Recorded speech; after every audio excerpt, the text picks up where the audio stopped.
C'est vrai que Gignac, il a peut-être pris un petit peu de Elmander. Salut, c'est Scipion. On a décidé de vous régaler en cette fin d'année en ressortant les meilleurs moments de la chronique Je pense à, réalisée avec les copains de League of Legends. Ce moment où on se rappelle des anciens joueurs, des gloires que vous avez peut-être oubliées, mais qu'on va vous restituer en mémoire jusqu'à la fin de l'année. Exactement, Alex, je pense à Johan Elmander.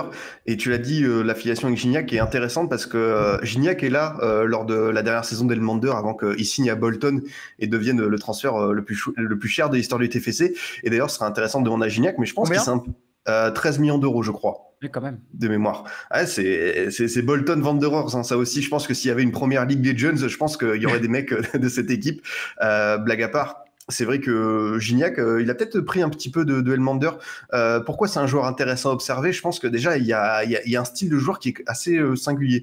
À savoir que Elmander, c'est un attaquant qui était capable de performer en duo, notamment avec Achille Mana, qui est aussi un joueur emblématique de la Ligue 1, mais aussi un Bergogneau, voire un Gignac, à savoir vraiment pouvoir fonctionner à deux sur le front de l'attaque, mais aussi tout seul. C'est-à-dire que Elmander, c'était un buteur qui était capable vraiment de porter à lui tout seul cette attaque toulousaine pour faire un peu son parcours avant qu'il arrive à Toulouse. Il est formé en Suède du côté d'Olmalunds avant de partir, on va dire, au Feyenoord Rotterdam, où normalement il était censé un peu exploser, mais ça a fait un petit flop là-bas. Il n'a pas beaucoup marqué les esprits aux Pays-Bas. Il a enchaîné quelques prêts, notamment à Djurgårdens, avant de repartir du côté du Danemark à Brøndby, où là enfin il explose définitivement. C'est l'attaquant qu'on attendait. Il fait notamment la Coupe du Monde 2006 avec la Suède, avec voilà Henrik Larsson notamment, autre joueur emblématique de ces années-là.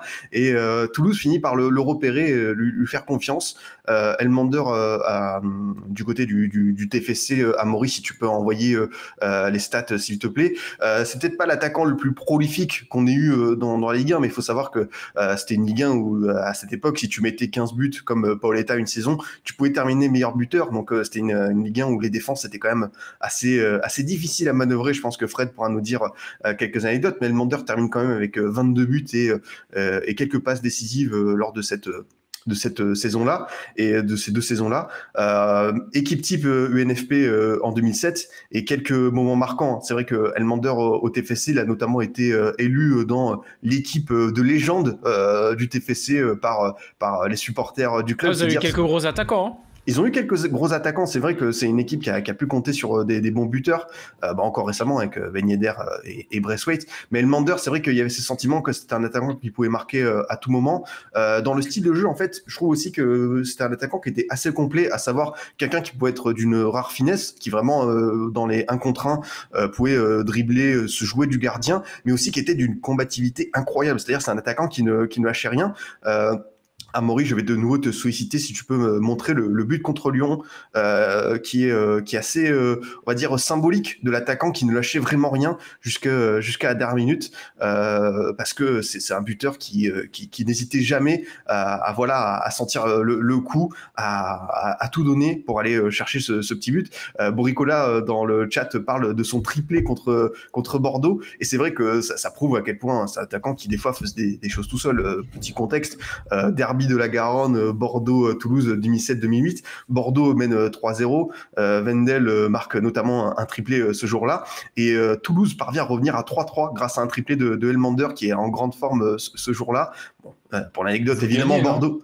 De quoi ? Vous gagnez, non? Évidemment, pour l'anecdote, Bordeaux finit par gagner avec un but de Pierre Ducasse. Voilà, parce que quand même, la Garonne reste bordelaise. Hein, faut pas déconner au bout d'un moment. Mais c'est vrai que dans le style de jeu, je trouve que Elmander, c'est vraiment un attaquant qui a marqué les esprits en Ligue 1. Je trouve que c'est quelqu'un qui vraiment, voilà, John Kaiser le dit, super joueur Elmander, Matol dit Elmander faisait partie des joueurs buteurs-passeurs. C'est exactement ça, c'est un attaquant complet qui pouvait marquer dans tellement de situations différentes. Et voilà, je pense que c'était un bon moment pour lui rendre Ligue 1, un hommage dans League of Legends. Je pense que Fred Picken et son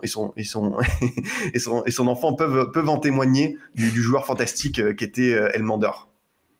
C'est un joueur qu'on aimerait bien encore avoir aujourd'hui. J'allais dire tout à l'heure que 13 millions d'euros, vous imaginez, aujourd'hui on a un Elmander dans le championnat de France. 15 ans après, ça coûte 40-45 millions d'euros ce joueur-là.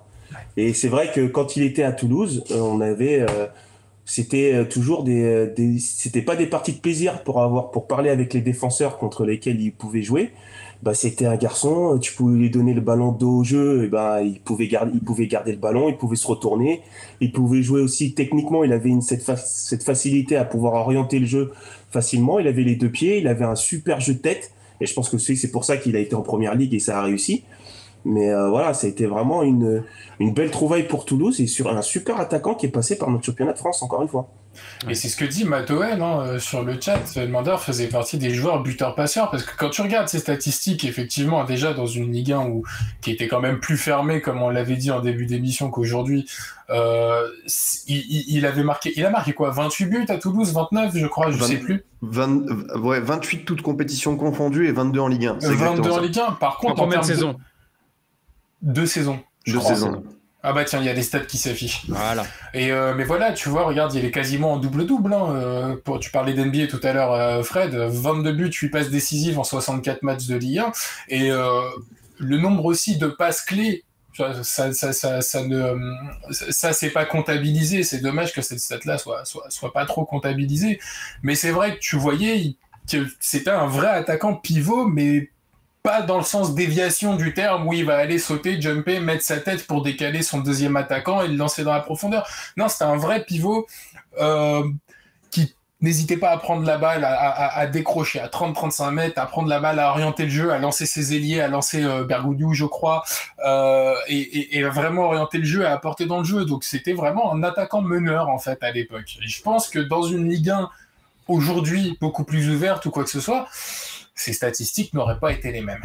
Ouais, mais c'est ça, c'est qu'il y avait aussi ce côté de joueur capable aussi de faire des différences tout seul, et ça c'est pas mal pour une équipe voilà comme Toulouse à l'époque, même si Toulouse avait quand même un peu plus de moyens à cette époque-là et plus d'ambition, mais ça restait une équipe on va dire moyenne du championnat, mais d'avoir un mec sur qui tu pouvais te reposer comme ça et dans des matchs un peu compliqués où tu dis bah je vais lui filer le ballon même un peu à l'arrache et il va pouvoir faire le taf un peu tout seul, sur certains matchs ça fait quand même du bien, et moi c'est ça qui m'a impressionné quoi. Ouais, voilà. Et là tu le vois, il prend la balle au milieu de terrain, il transperce tout le bloc adverse, il finit, regarde, petite frappe croisée opposée. Non, c'est un vrai attaquant. C'est ça. Il y a Kokonit qui dit le maître de Firmino. C'est vrai que si on devait trouver un style d'attaquant aujourd'hui, c'est assez à part. Peut-être qu'il se rapproche aussi un peu d'un volant qui peut être aussi un buteur-passeur. Et pour anecdote, justement, Fred, ça va te faire plaisir parce que fait Elmander aujourd'hui? Mais en fait, il est dans le staff de Galatasaray où il s'occupe des attaquants. C'est-à-dire que il peut à la fois les entraîner, mais aussi détecter chez les plus jeunes. Donc voilà, une passerelle intéressante aujourd'hui. Ouais, mais c'est très important, et le fait tu vois 15 ans après on puisse faire en tout cas ce certificat de spécifique attaquant et défenseur avec la Fédé. Je pense que dans les staffs, même si bon, Gérald Batic il l'a fait un petit peu à Lyon, il y a Mika Pagis qui le fait aussi, il y a Vaillura aussi qui est à Nice et qui le fait, surtout à la formation, mais le fait de le faire maintenant avec les pros, je pense que ça peut donner. Djibril Cissé qui est maintenant aussi à Toafilo Bouda à Marseille. Et c'est bien qu'on puisse avoir ce genre d'anciens, en tout cas, qui ont senti, qui ont marqué des buts, qui sentent un petit peu les choses. Mais voilà, c'est pas seulement faire des spécifiques, c'est-à-dire aller prendre le ballon, mettre à droite, à gauche, et puis aller devant le but. Non, c'est visionner des matchs, visionner les adversaires. Pardon, avec le petit, c'est pas facile. Visionner les adversaires, c'est aussi donner des conseils, de l'orientation des épaules, comment frapper dans le ballon. Il y a plein de choses. Et c'est un vrai boulot. C'est un rôle d'adjoint. C'est un véritable rôle d'adjoint quand t'es entraîneur des attaquants. Ouais, bah en tout cas avec un mec comme Elmander comme adjoint, ça devrait être pas mal pour apprendre le métier.